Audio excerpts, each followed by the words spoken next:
नमस्कार, यह एक एक्सप्लेनर वीडियो है और आप इसे देखने के बाद साउथ चाइना सी विवाद को पूरी तरीके से समझ जाएंगे। आप जानेंगे कि साउथ चाइना सी कहां है और यह इतना महत्वपूर्ण क्यों है, वहां कौन कौन से देश अपना दावा कर रहे हैं और विवाद की असली जड़ क्या है, चीन की रणनीति क्या है और अमेरिका और भारत जैसे देश क्यों चिंतित हैं और सबसे जरूरी सवाल कि इस इलाके का भविष्य क्या हो सकता है। तो चलिए इस जटिल समुद्री दुनिया की परतों को एक एक करके खोलते हैं और समझते हैं कि साउथ चाइना सी असल में क्या है। दक्षिण चीन सागर यानी साउथ चाइना सी पश्चिमी प्रशांत महासागर का एक हिस्सा है जो करीब 35 लाख वर्ग किलोमीटर के क्षेत्र में फैला हुआ है। यानी अगर इसके आकार की बात करें तो यह भारत से भी बड़ा है। इसके चारों तरफ बसे देश हैं चीन, वियतनाम, फिलीपींस, मलेशिया, ब्रुनेई और इंडोनेशिया। यहाँ दो मुख्य द्वीप समूह हैं, स्प्रेटली आइलैंड्स और पारासेल आइलैंड्स। हालांकि ये द्वीप ज्यादातर निर्जन है, मतलब यहाँ कोई इंसान नहीं रहते, कई सिर्फ रेत के टीले हैं या फिर सिर्फ चट्टाने हैं बड़ी बड़ी। लेकिन इसकी असली कीमत इनके चारों तरफ फैले पानी में छुपी हुई है। क्यों? क्योंकि समुद्र में दुनिया के कुल मछली उत्पादन का लगभग 12% आता है, यानी सैकड़ों मिलियन लोगों की रोजी रोटी इससे जुड़ी हुई है। हर साल करीब 3.5 ट्रिलियन डॉलर का व्यापार, मतलब दुनिया का 1/4 समुद्री व्यापार इन्हीं समुद्री रास्तों से गुजरता है। इनमें तेल, गैस, इलेक्ट्रॉनिक्स, खाद्य सामग्री और हर वो चीज शामिल है जिसकी दुनिया को जरूरत है। और यह सिर्फ सतह की कहानी है, असली खजाना तो समुद्र की गहराइयों में छुपा हुआ है। विशेषज्ञ मानते हैं कि समुद्र की गहराई में करीब 11 अरब बैरल तेल और 190 ट्रिलियन क्यूबिक फीट प्राकृतिक गैस मौजूद है, जो कई देशों की ऊर्जा जरूरतों को दशकों तक पूरा कर सकने की क्षमता रखते हैं। मतलब कि यह सिर्फ समुद्र नहीं है, यह इलाका भूख, बिजली और पैसों का महासागर है। इसलिए दुनिया के कई ताकतवर देश इस इलाके पर अपना कंट्रोल जमाना चाहते हैं और जो कोई भी इसको कंट्रोल करने में सफल हो जाएगा वह एशिया की ही नहीं बल्कि पूरी दुनिया की इकोनॉमी पर अपनी पकड़ मजबूत कर लेगा। अब सवाल उठता है कि साउथ चाइना सी पर दावे कौन कौन से देश कर रहे हैं और उनके दावों के पीछे उनका तर्क क्या है। सबसे पहले बात करते हैं चीन की। चीन इस पूरे इलाके के लगभग 90% हिस्से पर अपना दावा करता है, जिससे कि वह दुनिया के सामने 9 डैश लाइन के नाम से पेश करता है।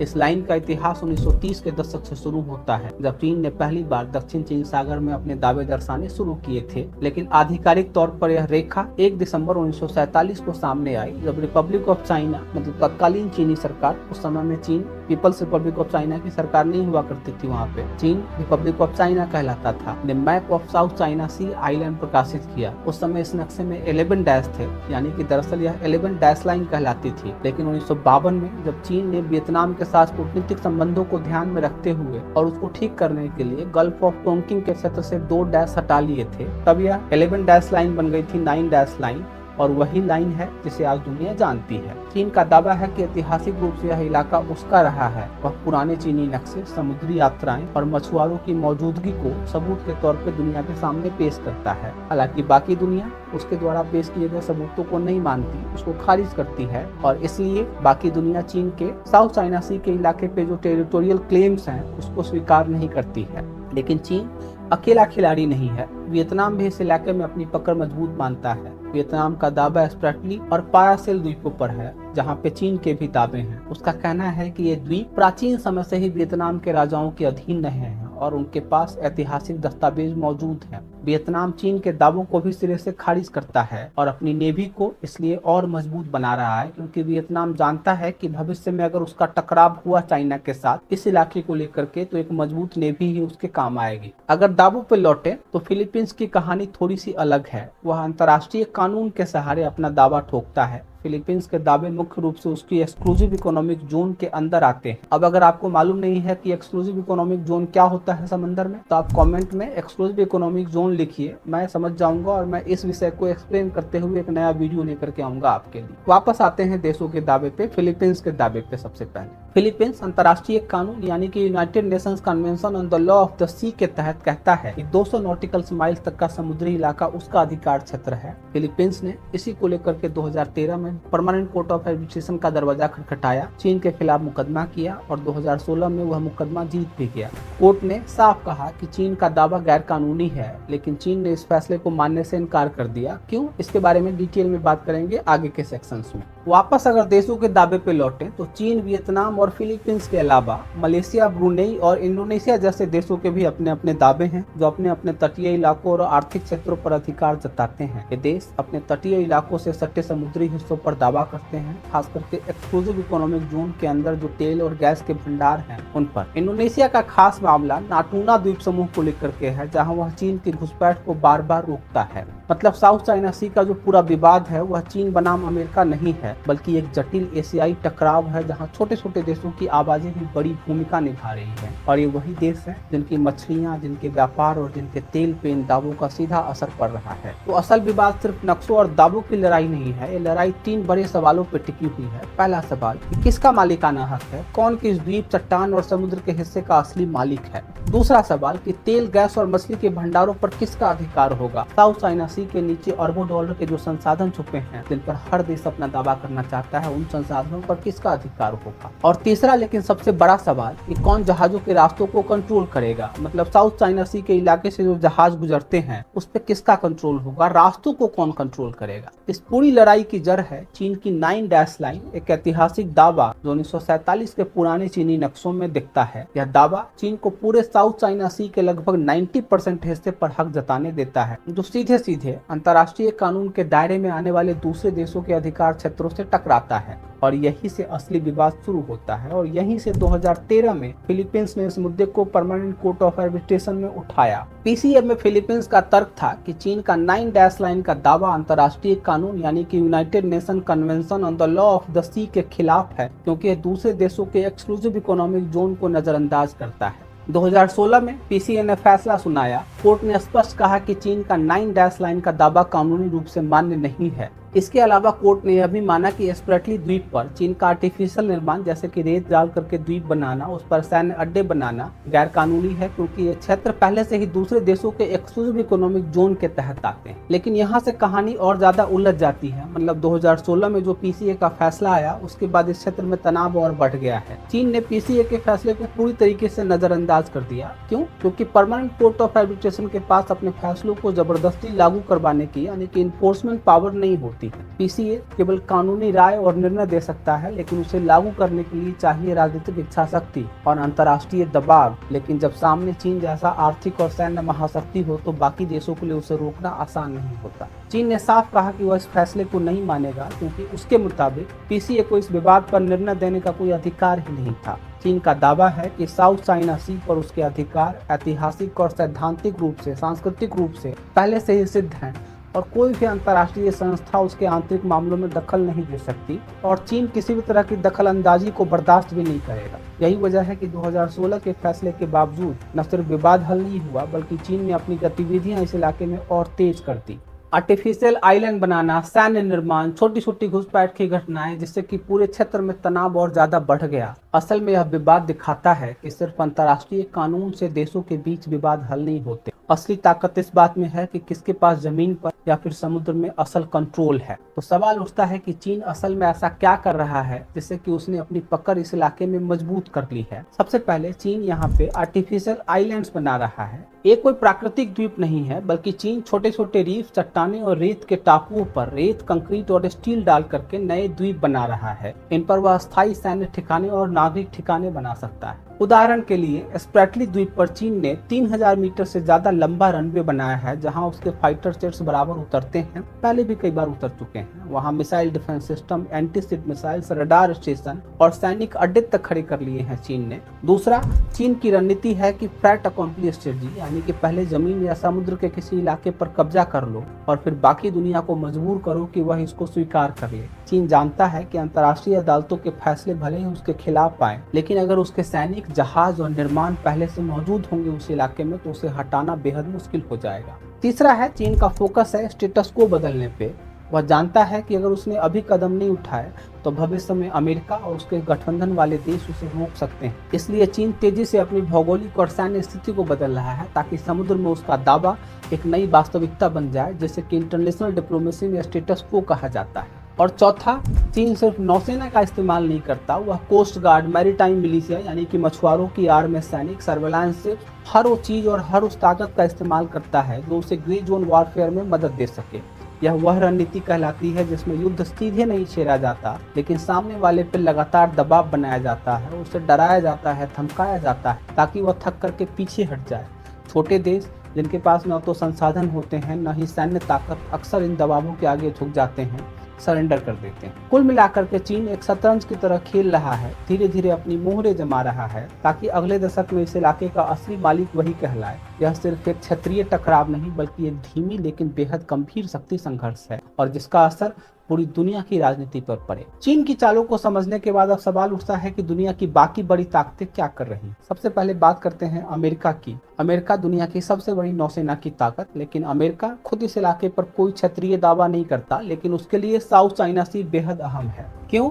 क्योंकि अमेरिका मानता है कि अगर चीन इस इलाके पर कब्जा कर लेगा तो वह पूरे इंडो पैसिफिक रीजन में अमेरिकी प्रभुत्व को चुनौती देगा। अमेरिका यहाँ फ्रीडम ऑफ नेविगेशन ऑपरेशन चलाता है, यानी युद्धपोत और विमान जानबूझ करके उन इलाकों में भेजता है जिन्हें चीन अपना बताता है, ताकि दुनिया को यह दिखाया जा सके, दुनिया में यह संदेश जाए कि यह समुद्र अंतर्राष्ट्रीय है, न कि चीन का निजी स्विमिंग पूल। इसके अलावा अमेरिका जापान, ऑस्ट्रेलिया, फिलीपींस, दक्षिण कोरिया जैसे सहयोगियों के साथ मिलकर के यहाँ पे लगातार सैन्य अभ्यास करता है। उसका मकसद साफ है कि चीन की बढ़ती ताकत को संतुलित रखना। लेकिन इस जटिल खेल में सिर्फ अमेरिका ही नहीं, भारत की भी भूमिका है। भारत इस विवाद में भले ही सीधे तौर पे शामिल न हो, लेकिन इसके इंटरेस्ट यहाँ पे गहरे जुड़े हुए हैं। भारत इस विवाद का सीधा पक्ष नहीं है क्योंकि इसका इस इलाके पे कोई भूभागीय दावा नहीं है, लेकिन भारत का 55% से भी ज्यादा समुद्री व्यापार, खास करके तेल और गैस की सप्लाई साउथ चाइना सी से होकर गुजरती है। और अगर यहाँ पे तनाव बढ़ता है या फिर युद्ध होता है तो भारत की सप्लाई चेन बुरी तरीके से प्रभावित हो सकती है। भारत इसलिए एक्ट ईस्ट पॉलिसी चला रहा है दक्षिण पूर्व एशिया के देशों से रिश्ते मजबूत करने के लिए। अगर आप चाहते हैं कि मैं भारत की एक्ट ईस्ट पॉलिसी को डिटेल में एक्सप्लेन करूं, इसके लिए एक अलग से वीडियो बनाऊं, तो आप सबसे पहले तो उस वीडियो को लाइक कीजिए और कमेंट में एक्ट ईस्ट लिखिए। इससे मुझे समझ में आएगा कि आपको इस टॉपिक में गहरी रुचि है और फिर इस विषय को एक्सप्लेन करते हुए मैं एक अलग से वीडियो बनाऊंगा। और आप चैनल को भी सब्सक्राइब कर लीजिए, क्योंकि जब कभी भी मैं एक्ट ईस्ट पॉलिसी को एक्सप्लेन करने वाला वीडियो लेकर के आऊंगा तो आपने अगर सब्सक्राइब किया होगा तभी आपको नोटिफिकेशन मिलेगा। अब बात करते हैं भारत की दूसरी बड़ी रणनीतिक चाल की, quad. Bharat, America, Japan, Australia के साथ मिलकर के क्वाड का हिस्सा है। यह एक ऐसा रणनीतिक गठबंधन है जिसका मकसद सिर्फ इंडो पैसिफिक में चीन की आक्रामकता को संतुलित करना है। क्वाड सिर्फ सैन्य गठजोड़ नहीं है, यह टेक्नोलॉजी, साइबर सुरक्षा, सप्लाई चेन और समुद्री कानून जैसे कई अहम मुद्दों पर भी काम कर रहा है। भारत ने हाल के सालों में वियतनाम को जहाज और मिसाइल सिस्टम बेचना शुरू किया है और दोनों देशों की नौसेनाएं समुद्र में नियमित अभ्यास भी करती हैं। इसके अलावा भारत क्वाड के जरिए पूरे क्षेत्र में अपनी राजनीतिक और आर्थिक स्थिति को मजबूत करने की कोशिश कर रहा है, ताकि वह न सिर्फ एक क्षेत्रीय शक्ति बना रहे बल्कि वैश्विक रणनीति के खेल में भी अपनी जगह सुनिश्चित कर सके। अगर आपको लगता है कि क्वाड पर भी एक डिटेल्ड और एक्सप्लेनर वीडियो आनी चाहिए, तो उसकी ताकत को, उसकी रणनीति को, भारत के लिए उसके दीर्घकालिक फायदों को समझने के लिए तो आप कमेंट में क्वाड लिखिए। हम आपके फीडबैक पर काम करेंगे, एक वीडियो लेकर के आएंगे जिसमें कि क्वाड के बारे में आपको बताएंगे सब कुछ। और आप सब्सक्राइब भी कर दीजिए ताकि जब कभी क्वाड पे वीडियो आए तो आपको पता चल सके। कुल मिलाकर के देखें तो चाहे वह एक्ट ईस्ट पॉलिसी के जरिए दक्षिण पूर्वी एशिया में रिश्ते मजबूत करना हो या क्वाड के जरिए इंडो पैसिफिक रीजन में संतुलन बनाना, भारत भले ही चुपचाप खेल रहा है लेकिन अपने इंटरेस्ट को मजबूत करने के लिए लगातार ठोस कदम उठा रहा है। लेकिन इस बड़ी तस्वीर में सिर्फ भारत अकेला नहीं है, इस क्षेत्र में और भी ताकतवर खिलाड़ी हैं जिनके लिए साउथ चाइना सी की स्थिरता बेहद अहम है। अब बात करते हैं जापान की, एक ऐसी ताकत जिसका खुद साउथ चाइना सी पर कोई सीधा दावा नहीं है, लेकिन जिसकी अर्थव्यवस्था इस समुद्र से बेहद जुड़ी हुई है। जापान इस इलाके से गुजरने वाले समुद्री व्यापार पर डिपेंड करता है। चीन की बढ़ती आक्रामकता और संभावित मिलिटाइजेशन को लेकर के जापान में गहरी चिंता है, क्योंकि इससे उसकी सप्लाई चेन खतरे में पड़ सकती है। और इसी वजह से जापान न सिर्फ अमेरिका का करीबी सहयोगी है बल्कि क्वाड जैसे रणनीतिक गठबंधन में भी सक्रिय भूमिका निभा रहा है। लेकिन इंडो पैसिफिक की रणनीति में एक और अहम खिलाड़ी है, ऑस्ट्रेलिया। ऑस्ट्रेलिया का भी साउथ चाइना सी पर कोई सीधा भूभागीय दावा नहीं है, लेकिन उसकी चिंता यह है कि अगर चीन इस क्षेत्र पर अपना दबदबा कायम कर लेता है तो यह उसकी सुरक्षा और व्यापारिक स्वतंत्रता पर असर डालेगा। यही वजह है कि ऑस्ट्रेलिया ने हाल के सालों में अपनी नौसेना की ताकत बढ़ाई और सैन्य खर्च में भी भारी इजाफा किया है, ताकि वह अमेरिका और क्वाड के साथ खड़ा रह सके। कुल मिलाकर के साउथ चाइना सी सिर्फ एशिया का झगड़ा नहीं है, यह एक ग्लोबल पावर गेम बन चुका है जहां अमेरिका और भारत जैसे देश अपनी अपनी चालें चल रहे हैं। तो अब तक आपने देखा कि कैसे चीन, अमेरिका, भारत, जापान, ऑस्ट्रेलिया और दूसरे देश साउथ चाइना सी के इर्द गिर्द अपनी चालें बिछा रहे हैं। लेकिन असली सवाल यह है कि आखिर समुद्र पर इतना झगड़ा क्यों?